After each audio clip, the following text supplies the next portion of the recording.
Hey everyone, it's Tasha. Today I want to give like a business testimony of something of that sort for you. Every week for the last couple weeks I've been watching Blue Collar Millionaire. And a couple weeks ago there was this lady named Christy that was out of Chicago, and she talked about a moment in there when she remembered she only had $100 to her name. There was a time when I remember only had $1 to my name running a business. There might have been times when my account was negative. Running a business is really hard. It's really lonely. It could be dark. You can be a part of several communities and feel like you can't share with other people.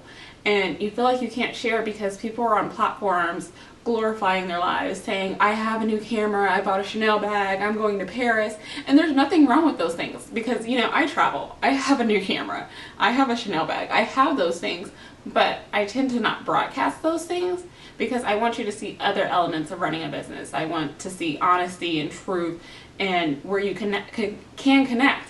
A while back, I was talking to one of my clients about things going on in her personal life. And when it comes to my clients, I'm very transparent. If you think I'm transparent on social media, be one of my clients. I tell them almost everything because I want them to know someone's walking in their shoes. Someone's had to decide, do I pay the light bill or do I, get my laptop fixed? Like, I've had those situations. I've had those situations where I'm about to face eviction, and those are tough. Who do you have a conversation with? Do you hop on social media and tell people your problems and feel like you're being judged for having those problems? Yes, at 30, I do realize I need to have a savings account. And for the longest, you know who my savings account was? My dad. My dad bailed me out of everything. He bailed me out for a very long time. And I am very thankful to have a father on earth and in heaven that will take care of all my needs. My dad has literally, where I'm like, okay, I'm going to figure this out and I'm paying all my bills. And then I get caught up in doing things I shouldn't be doing. And then I'm behind on rent.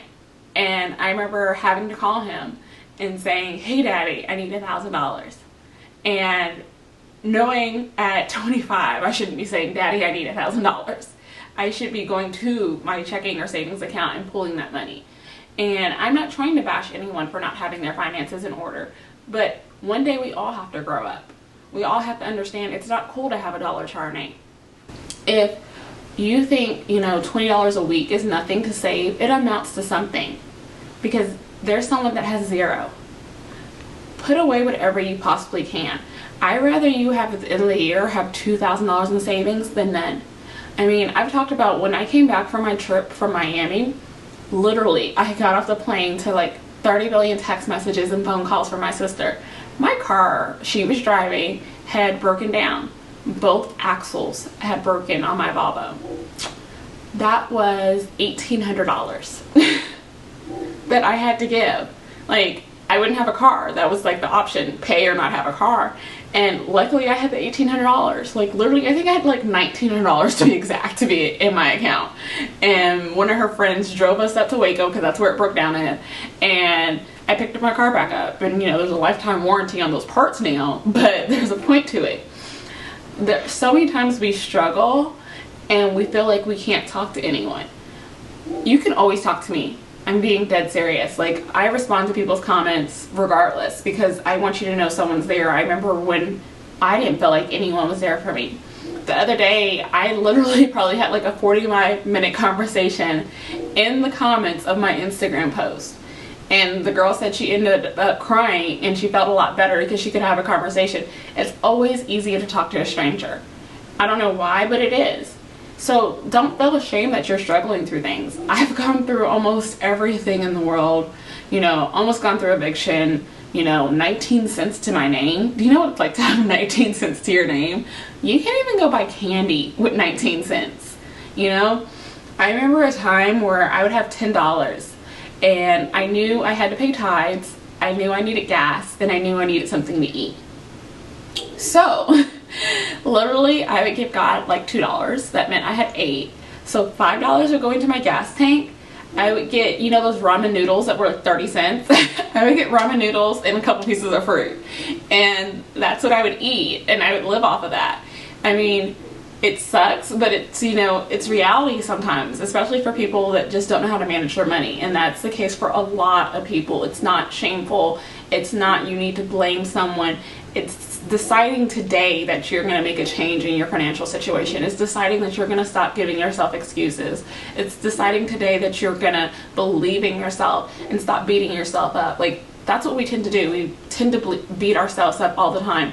There used to be a point where I would get frustrated because I didn't get my water intake for the day. And I'd be like, oh, Tasha, you didn't get your water intake for the day. And then I'd be like, I'm really beating myself up because I didn't get my 70 ounces of water. Do you know how ridiculous that is? And we have to really think about those things. We beat ourselves up for the littlest things. But I'm being honest and open with you because I want you to see that I'm real, you're real. We all have struggles.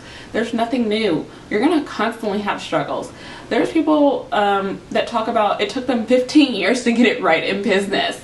So if you can cut that in half, that makes it even greater. I'm working, this is I celebrated 6 years in business. I'm going to be going into year 7.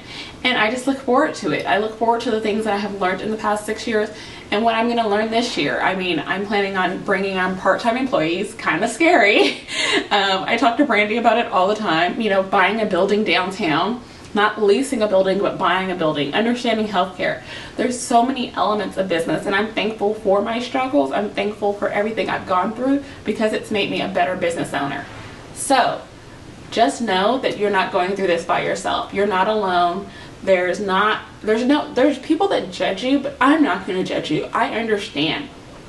I know what it's like to struggle and everything else. I am not from a spoon-filled family or anything like that. Yes, my dad has paid my bills before me. My dad's not super rich. He just, you know, fiscally responsible. So know today that I've been where you are.